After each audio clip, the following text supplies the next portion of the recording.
Gimana sih caranya kita bisa jadi seorang data analis? Nah, pertanyaan itu akan kita jawab di video kali ini.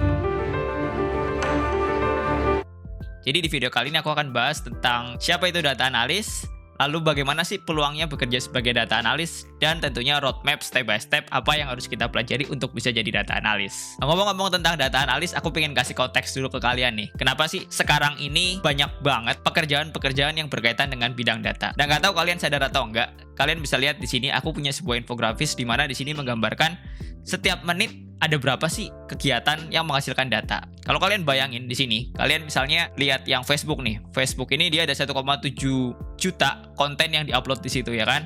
Lalu teks ada 16 juta orang mengirimkan teks. Lalu Google, dia juga ada 5.900 search. Dan Instagram ada 66.000 foto diupload gitu ya. Dan semuanya itu sebenarnya data. Ini kita baru ngomongin sosial media. Belum lagi data-data yang bisa didapat dari kegiatan operasional gitu ya.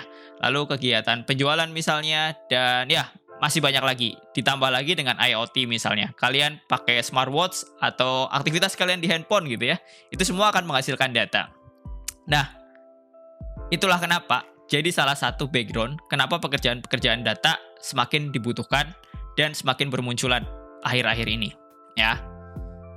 Kalau kita lihat juga itu dipengaruhi oleh sebuah populasi internet ya yang berkembang tentunya. Dan ya ini kalian bisa lihat datanya di sebelah sini. Lalu pertanyaannya, apakah kita ingin membiarkan data itu terbengkalai, ya kan?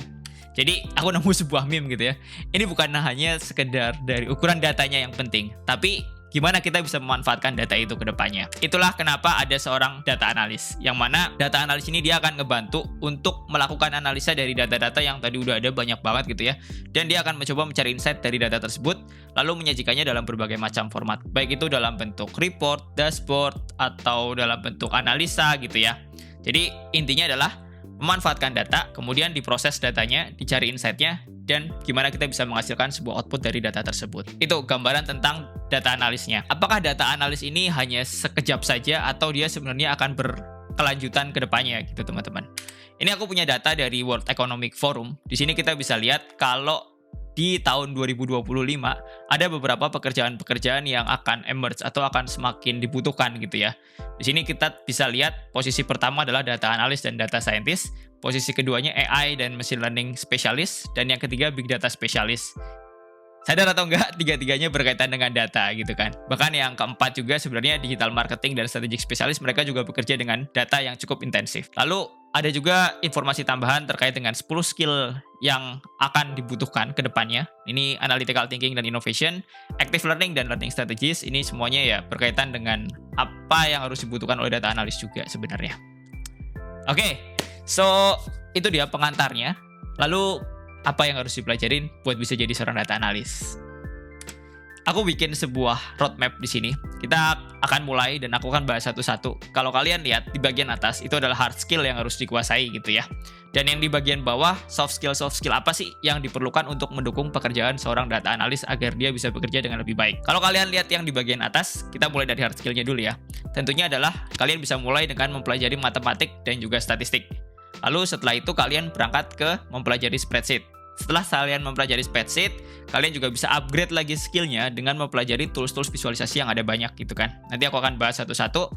Next, setelah kalian bisa menggunakan tools visualisasi, kalian akan butuh yang namanya SQL untuk menggunakan data yang lebih banyak tentunya. Sehingga kalian nggak hanya bekerja dengan data yang terbatas, tapi data yang ukurannya lumayan besar gitu ya kalau kita ngomong big data. Lalu ada juga belajar Python setelah itu. Nah di bawah itu adalah soft skillnya, mulai dari komunikasi, kita bisa belajar kerjasama, lalu critical thinking, problem solving, dan juga continuous learning. Itu penting banget dimiliki sama seorang data analis. Sekarang kita akan ngomongin matematik dan statistik. Lalu apa yang harus dipelajari dari matematik dan statistik? Yuk kita bahas. Jadi data itu kan bentuknya bisa macam-macam ya. Bisa angka, teks, gambar, video, atau suara bahkan, ya kan?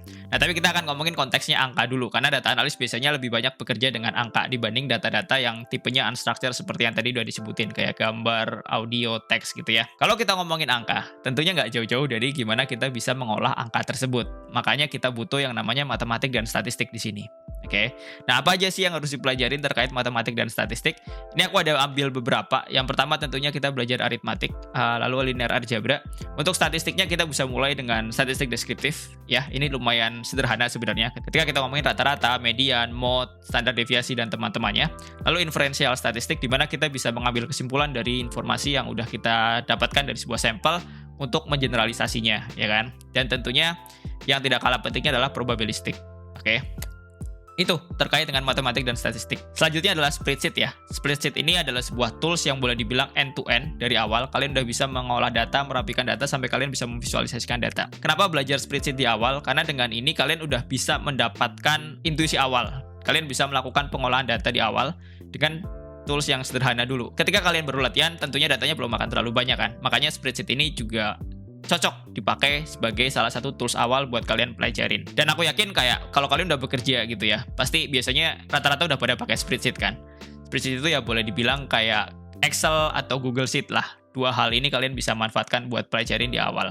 Dan bahkan nanti ketika kalian udah expert, kalian akan masih banyak menggunakan spreadsheet sih, aku yakin. Ketika kita mau melihat data atau mengolah data yang jumlahnya nggak terlalu banyak. Setelah kalian mahir dengan spreadsheet, kalian bisa upgrade lagi nih skill kalian.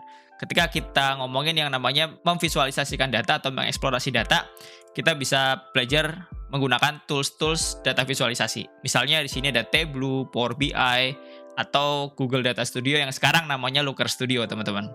Ya, dan tools-tools ini tuh sebenarnya ada yang bisa didapatkan secara gratis dan ada juga yang berbayar. Kayak Tableau dan Power BI itu awalnya dia berbayar, aslinya dia berbayar, tapi kalian bisa dapat free versionnya ya. Apalagi kalau kalian masih pelajar, wah itu enak banget, kalian bisa manfaatin kartu tanda mahasiswa kalian buat dapat banyak tools gratis.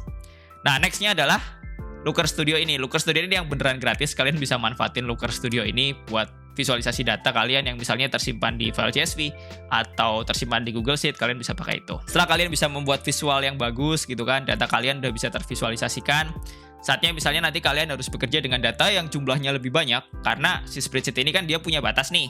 Kayak Excel tuh cuman kayak punya batasan row tertentu kan. Dan tentunya kalau udah melewati batas itu dan datanya udah semakin banyak dan tersimpan di database, kalian harus belajar yang namanya SQL. SQL ini boleh dibilang adalah sebuah bahasa pemrograman di mana kalian gunakan bahasa pemrograman ini untuk berkomunikasi dengan database.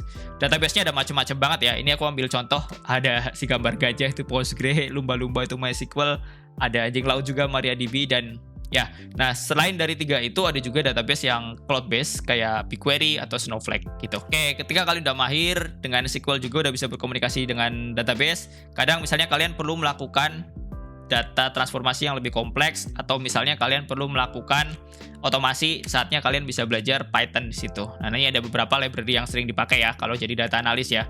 Mulai dari Pandas, NumPy, Seaborn, StatsModel, dan Matplotlib.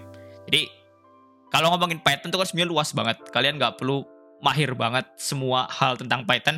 Kalian bisa fokus ke beberapa library-library yang memang digunakan untuk analisa data ya. Kayak yang udah aku sebutin barusan. Ini fokusnya adalah melakukan data transformasi dan juga melakukan visualisasi juga dan melakukan beberapa operation statistik. Right, setelah kalian mempelajari ilmunya, kalian juga bisa melanjutkan untuk persiapan kalian membuat project atau portofolio untuk menunjukkan skill-skill yang kalian punya ya tentunya. Karena belajar aja nggak cukup kalau kalian nggak praktekin atau kalian nggak membuat sesuatu yang bisa menunjukkan skill kalian, kemungkinan kalian untuk diterima di pekerjaan sebagai data analis akan lebih kecil. Dan jangan lupa, kalian juga perlu yang namanya networking dan personal branding ya. Ketika kita ngomongin networking, kalian bisa mulai berkoneksi dengan orang-orang yang emang sudah bekerja di bidangnya melalui LinkedIn misalnya.